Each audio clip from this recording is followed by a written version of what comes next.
तो दोस्तों finally Arvind Kejriwal ji jail से बाहर आ गए हैं।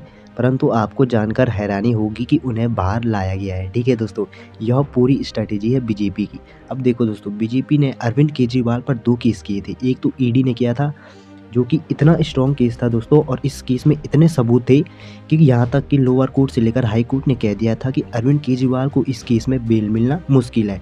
ठीक है, आपने देखा ही होगा कि अरविंद केजरीवाल जी की जो बेल है वो बार बार रिजेक्ट हो रही थी। ठीक है, ये मनी लॉन्ड्रिंग वाला जो केस था दोस्तों। दूसरा केस किया था सीबीआई ने।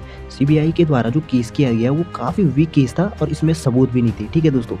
दोस्तों अब देखो दोस्तों, मार्च 2024 को अरविंद केजरीवाल को अरेस्ट कर दिया जाता है, ठीक जनरल इलेक्शन से 1 महीने पहले। ठीक है दोस्तों, इसका नतीजा क्या होता है? अरविंद केजरीवाल और इंडिया अलायंस बुरी मौत चुनाव में हार जाती है। ठीक है दोस्तों ठीक सितंबर 2024 में अरविंद केजरीवाल जी को बेल दे दी जाती है। क्यों दे दी जाती है?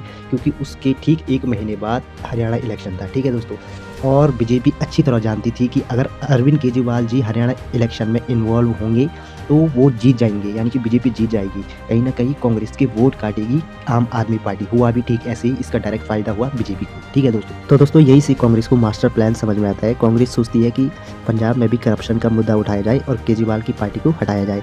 परंतु दोस्तों बीजेपी यहाँ खतरनाक गेम खेल रही थी। बीजेपी जो सीबीआई के द्वारा जो केस किया गया था अरविंद केजरीवाल पर, जो वीक केस था, उसे आगे पुश करती है। ठीक है, और होता भी वही, कोर्ट सीबीआई वाले केस में अरविंद केजरीवाल जी को डिस्चार्ज कर देती है। ठीक है दोस्तों, अब सीबीआई वाले केस में तो अरविंद केजरीवाल जी को डिस्चार्ज मिल गया था।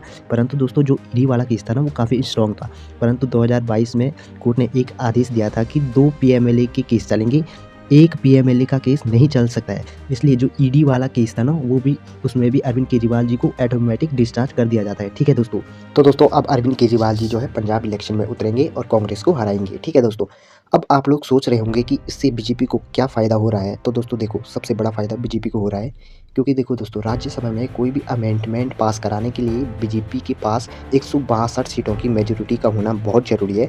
परंतु अभी एनडीए के पास 133 सीटें हैं और उन्हें 29 सीटों की ज़रूरत है। ठीक है दोस्तों, और दोस्तों 30 ऐसी सीटें हैं जो ना बीजेपी के पास है ना इंडिया अलायंस के पास है। ठीक है, उसमें से 10 सीटें केजरीवाल के पास है। ठीक है दोस्तों, अब देखो, इस घोटाले में अगर केजरीवाल को ज़बरदस्ती जेल में ठूस दिया जाता तो कांग्रेस जो है पंजाब भी जीत जाती और हरियाणा भी जीत जाती। ठीक है, और इन दोनों स्टेटों में राज्यसभा की 13 सीटें हैं।